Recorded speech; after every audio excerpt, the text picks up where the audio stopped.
Você já percebeu como há uma instabilidade crescente no mundo, uma instabilidade política?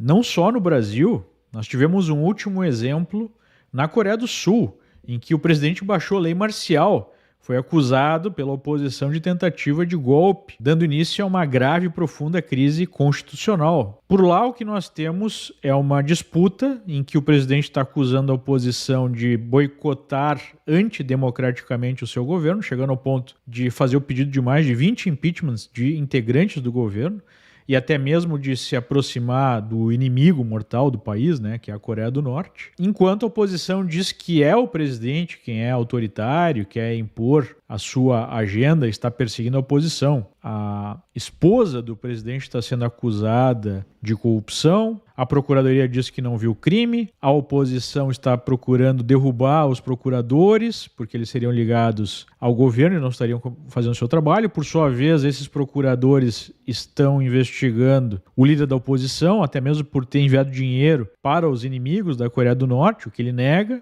mas ele foi indiciado por isso. Então há uma crise sobre quem tem a legitimidade para, em última análise, fazer essa investigação das autoridades de maneira correta, sem produzir uma perseguição política. Soa, né, aí familiar com a situação brasileira? Pois ontem eu ouvi um podcast muito interessante do Ben Shapiro, que é o editor do Daily Wire, talvez o principal portal conservador aqui dos Estados Unidos, e ele apresenta uma tese bastante interessante sobre a origem dessa crise. E ele remete a um texto do Alexander Hamilton, que é um dos pais fundadores dos Estados Unidos, que trata exatamente disso, em que ele coloca a dificuldade de julgar a corrupção de políticos, e a corrupção não envolve aqui só a questão de roubar, né, o Estado, mas também de destruir a própria república para benefício pessoal, para concentração de poder. Porque, segundo Hamilton, você sempre terá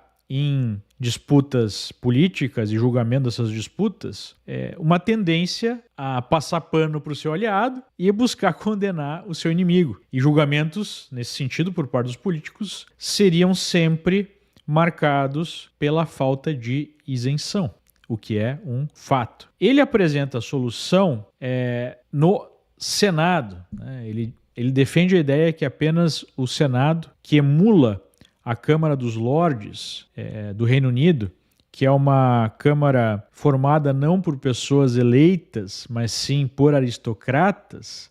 Até um tempo atrás, inclusive, passavam de pai para filho essa posição, hoje mudou bastante. Mas uma Câmara Alta que não tivesse uma proximidade tão grande com o ciclo eleitoral de curto prazo, poderia ter a isenção mínima para fazer o julgamento de políticos.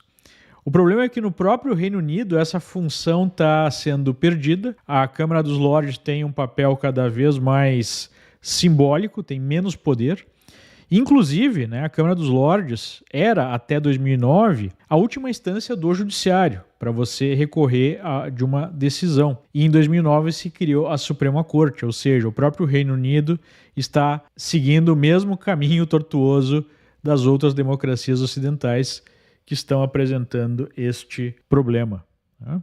Então ele dá o exemplo dos Estados Unidos, que inclusive tem um cenário muito parecido com o Brasil, dá o exemplo de Israel, agora da Coreia do Norte, em que se busca essa legitimidade e essa isenção. No Brasil, historicamente, isso sempre acabou caindo nas mãos dos militares. Por isso aquela ideia do poder moderador, né, da discussão em torno do artigo 142, porque há uma desesperada busca por alguma instituição que não esteja completamente tomada pela disputa política, né? E é muito difícil fazer uma modificação, porque quem já tem o poder não vai querer abrir mão desse poder. Nós sabemos muito bem que hoje no Brasil o poder reside no topo do judiciário e que esse topo do judiciário é dominado basicamente pela esquerda, né? Acho que isso não é contestável.